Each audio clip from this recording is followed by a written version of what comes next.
Welcome to the Tech Talks Daily Podcast, where you can learn and be inspired by real-world examples of how technology is transforming businesses and reshaping industries in a language everyone can understand. Here is your host, Neil C. Hughes. Welcome back to the Tech Talks Daily Podcast, where every day we try and demystify technology and understand how it could help you or your business. And also remember, over the next few months, I'm going to be hosting a show with Netgear called Switched On Thinking, and also one with Citrix called Tech Fusion. And both of those podcasts can be found on your favourite podcast player. But I will let you into a little secret. I am a one-trick pony. Whichever show you choose to listen to, there will always be that common theme of me exploring how people and businesses are working together, and then finally adding that secret ingredient of technology to reshape our future for the better. That's what I try and do. I am a bit of an idealist, and yes, I've been burnt in my IT past by looking at people going technology first and solution afterwards. But one episode at a time, I'm trying to solve that problem. But after months of being locked down, today I want to explore the world of online shopping trends and motivations and affiliate marketing and so much more. So I invited Stuart McLennan from Rakatan Advertising onto the podcast to share his insights, his story of how he got into affiliate marketing, and how we can expect the landscape to evolve over the coming months. So buckle up and hold on tight so I can beam your ears all the way to Singapore, where Stuart is waiting to speak with us now. So a massive warm welcome to the show. Can you tell me a little bit about your background? Because I believe that you were in performance marketing. I mean, how did you end up in affiliate marketing, and what is your role at Rakuten Advertising? Yeah, so firstly, thanks for having me on the podcast. Really looking forward to chatting to you today. So I'm originally from the UK. And currently live in Singapore, have done for the last 4 years. As you rightly say, I did spend a number of years agency side. So I spent nearly 10 years with a business called iProspect, which is part of the Dentsu Aegis Network holding group. The reason for, I loved London when I was based there. But, there's only so many rainy days that you can kind of cope with, and I was looking forward to, a different climate. But in all seriousness, though, I've always had my eye on the Asia region. I grew up here for the first few years of my life. My dad was in the armed forces, spent some time in Brunei, and I don't remember much of it. I was very young, but they always speak so highly of it. So when the opportunity came to move with iProspect to Singapore to head up the Singapore business and operations, I obviously jumped at it, and haven't looked back. Loved every second of it. I love this part of the world. But I guess why Rakuten? Why Rakatan Advertising? I think it's worth exploring a bit more about Rakuten Inc., which is our parent company first, to set some context. So you may be familiar with the Rakuten logo. It's currently on the front of the Barcelona FC football or soccer jersey. Golden State Warriors and NBA are also sponsored by Rakuten. And myself personally, I became aware of Rakuten when I first moved to Asia because it's such a massive e-commerce player in the region. The easiest way to describe it is that it's the Japanese Amazon. So it's the world's 6th largest internet services business. And similar to Amazon, it started life as an e-commerce business, but has since grown into a multi-discipline and service business, very much consumer-centric. We run Rakuten Viber, which is a messaging app very popular in the likes of Russia and Southeast Asia. Rakuten Viki, which is kind of online TV, similar to Netflix, but not a subscription model. And we've also recently launched Rakuten Mobile. So you can see, Rakuten's pretty dynamic in how it operates. All in all, we reach 1.3 billion consumers worldwide. But more about Rakuten Advertising, which is where I'm actually employed. It's the world's largest affiliate network with offices across the globe, connecting affiliate programs for some of the biggest advertisers. And I'll explain a bit more about affiliate marketing later. So yeah, my role, should I say, is Senior Vice President for the APAC region or Asia Pacific region, overseeing commercial operations for Australia, Southeast Asia, North Asia, including China. One of the reasons I invited you on the podcast today was to delve a little bit deeper into the world of affiliate marketing, because I think for most people listening, they would have seen good examples and bad examples. And there's also a lot of myths and misconceptions about exactly what it is. So first of all, just to set the scene for everyone listening and people that are new to this, can you tell me in your terms what affiliate marketing is and possibly illustrate with a few examples as well? Sure, happy to. Look, I think the first thing to actually say is that there's nothing new about affiliate marketing. Linkshare, which was the name of the business before it was acquired by Rakuten, started in New York City in 1996. So, it's very much a core part of digital marketing and has been around for, going on 25 years. But it is a good question. What exactly is affiliate marketing? For me, I always say when I'm explaining it to people that it is the ultimate performance channel for any marketer. It's purely a cost per sale basis. It's not cost per click, not cost per thousand, which you'd usually associate with the likes of Facebook, Google, programmatic, and the like. So let me kind of explain a bit more how it works, just to bring that to life. So the affiliate ecosystem consists of 4 parts. The first is advertisers, so brands who have products that they wish to sell and are willing to pay partners to facilitate that sale. You've got publishers, so websites who have an audience they wish to monetize. It could be cashback, could be content, but ultimately have an audience of users that they want to monetize in order to grow their business. You have consumers, which is obviously the most important part of this. Consumers who are using these websites, who are potentially in the market for certain products. And then there's the fourth part, which underpins it and actually brings it to life, which is the networks and technology, which is kind of where Rakatan Advertising sits.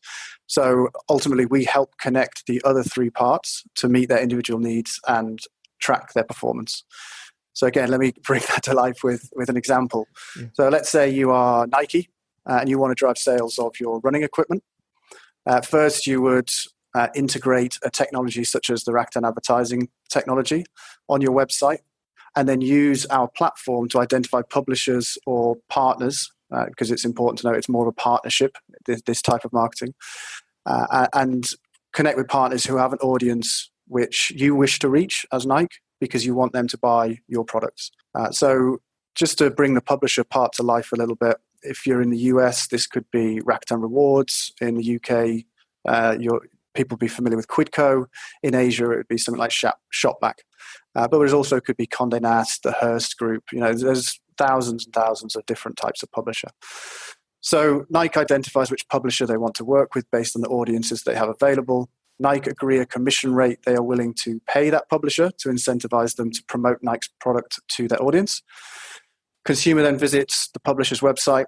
They find the Nike products. They click through and they ultimately purchase. So they click through from the publisher site to the Nike site and purchase an item. So that's the basic premise. It has become more sophisticated in recent years. Advertisers now able to offer things such as dynamic commissioning rates to pay publishers based on types of products purchased. Also track online to offline, which is, has been for a while now quite a key topic in the digital marketing world. But yes, the ultimate point to note, and why affiliate is the ultimate performance channel, is whilst an advertiser can benefit from the impressions and even clicks on the publisher site, they only pay the publisher once a sale has been authorized and approved by an advertiser. So once they have seen the sale, once they have confirmed the sale wasn't cancelled, that's when they would pay the publisher. And as a result of this kind of safety around performance and limited fraud, we've seen a large number of advertisers jump into affiliate for the first time or increase investment during COVID, as they can directly tie the spend back to results. And I'm glad you mentioned COVID there, because looking at what's happened this year, in what ways would a typical publisher network be affected? It's a really great question, and as you say, leads on from the previous answer. But COVID has been a bit of a disaster, if not a total disaster, for several businesses, and hitting some sectors much harder than others, most notably travel and hospitality. That they're limited not only by consumer confidence and spend being impacted, but also governmental regulation changes. And we've seen certain areas go in and out of lockdown. So I do think that the travel and hospitality sector will be impacted for some time to come. But turning to some of the positives that we've seen, we've seen the luxury goods sales, which did initially see a downturn. We've seen them benefit from a steep rise in global sales through affiliate marketing as advertisers have realized the value of shifting the brand budget, which you can't really measure quite so effectively, into the more direct performance channels such as affiliate. And to back up the growth in luxury goods, and in particular in the Asia markets, when Hermes opened their Chinese flagship store earlier in the year, I think it was April, they drew in $2.7 million in sales in a single day, because the demand for luxury is still there. And the theory that is kind of going around is that it's revenge spending. So consumers couldn't travel and were stuck at home. And so they're treating themselves to luxury goods to make themselves feel better. And it's termed revenge spending rather bizarrely. But specifically, how has COVID impacted affiliate marketing and publishers? We actually ran a survey in May to a selection of our publishers. And what we found was that 75% of publishers reported similar or more traffic than before COVID, with 4 in 10 indicating increased traffic from social media, which is not surprising as consumers spent more time browsing and consuming content. But they did have to react. It wasn't all great news for publishers. They did have to react. Advertisers were pulling spend, asking for more whilst paying less. So the publishers did have to become a lot more creative in how they attracted consumers, moving further up the funnel to reach more consumers during the discovery phase. And brands can take advantage of this increased focus on upper funnel activity, knowing that even though it's upper funnel, it would still be paid out based on the same affiliate performance payment model, so only if sales are delivered. So as mentioned, with the COVID situation still far from being resolved, brands do need to invest more in digital, and they need to be investing in channels where they can more accurately prove and control a return on investment. And one of the things I've noticed here in the UK is, especially shopping on the high street, people have to wear masks now. They have to walk around a store a certain way. They can't double back on themselves. There's a whole lot of rules on there. And for a lot of people, it just puts them off shopping. So I'm not surprised that online shopping has seen a massive growth as a result, especially because it's all about the customer experience now. But you did mention revenge spending, but I'm curious, what are people motivated by when they're shopping at home? Is it discounts? Is it their experience? Is it targeting, referrals? What is it, do you think? Yeah, I think most consumers, probably are fairly immune / not aware of when they're being targeted by ads. There's plenty of surveys out there which say that they're not impacted by advertising. They never click on advertising, yet clearly the data shows that they are. And I think that's something that Facebook and Instagram do very well in terms of that more organic looking but paid advertising. But in terms of the trends, yes, discounting is key. The recent Road to Recovery report that we released on Shopping Peaks Reimagined showed that 50% of respondents will be motivated by sales and offers. That's the number one and overwhelming motivator for purchase. Other influences will be from referrals from friends and families, with nearly half of respondents stating this their primary source of inspiration, up from 3 in 10. And when it comes to that messaging, globally we see free shipping and discount offers being the key motivator, with deals such as 2 for 1 or buy one get one free, and cashback following closely behind. So hopefully this report contains some trends and insights to help advertisers when planning their holiday shopping campaigns.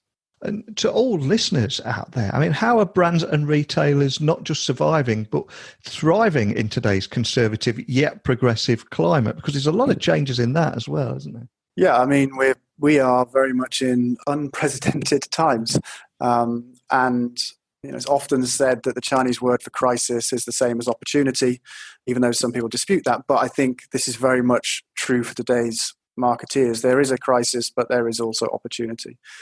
Every marketing dollar is being scrutinized like never before, and it would be easy for most advertisers, most marketeers to fall back on what seems easy, which naturally has been Google and Facebook over recent years. But I would encourage advertisers to really lean into testing and learning new ways of doing things.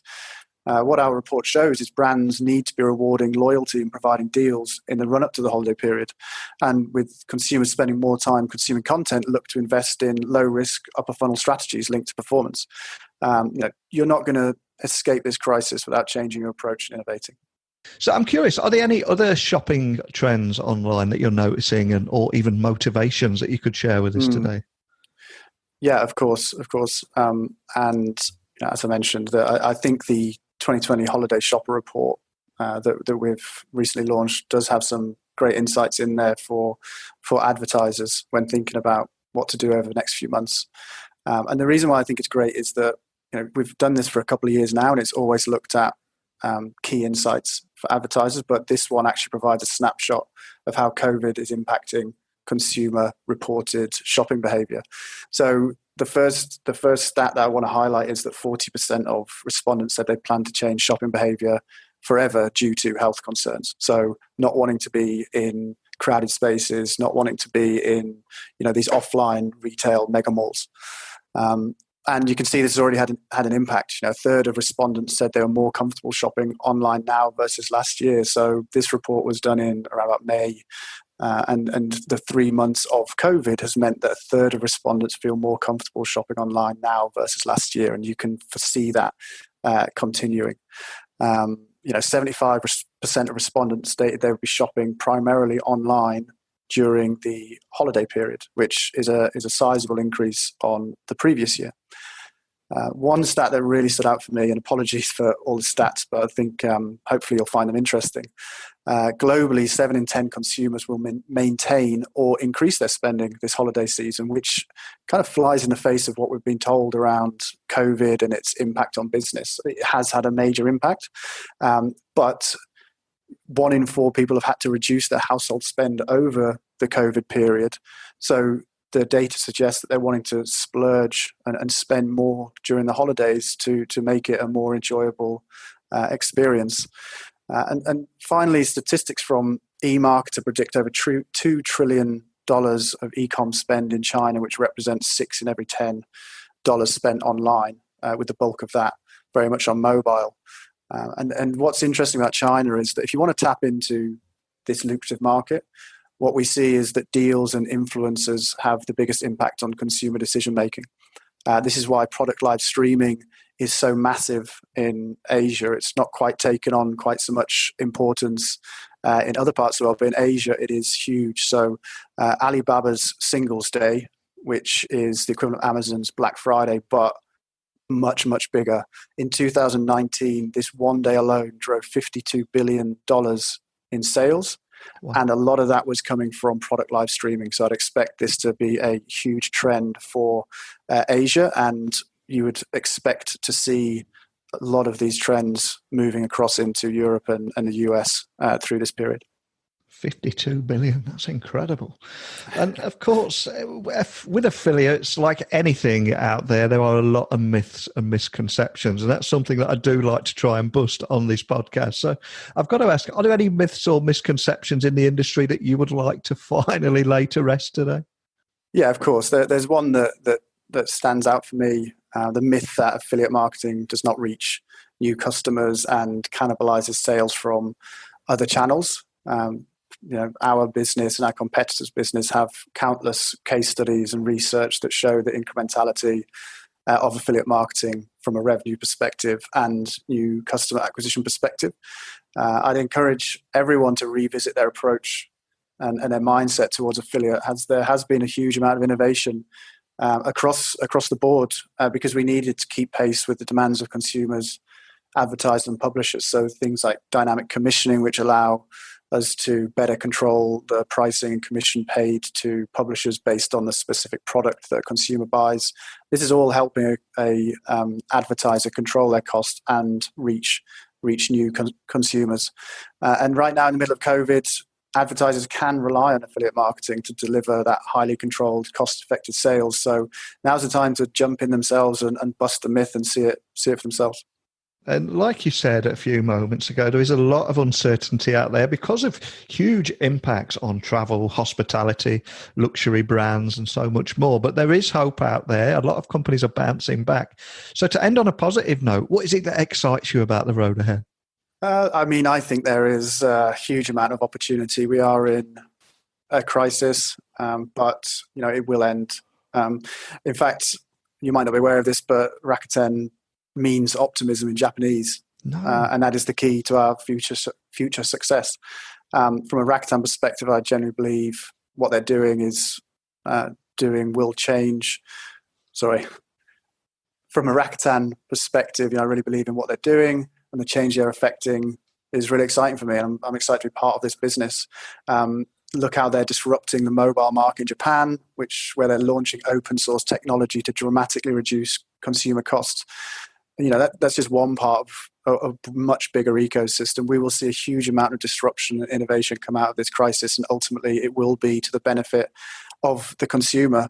And if I can talk more broadly from my perspective, I really hope this sense of community spirit and the desire for meaningful change, which has really fomented during the early days of COVID, will be maintained, as this will make us a stronger society, and therefore we can all be a lot more optimistic about the future.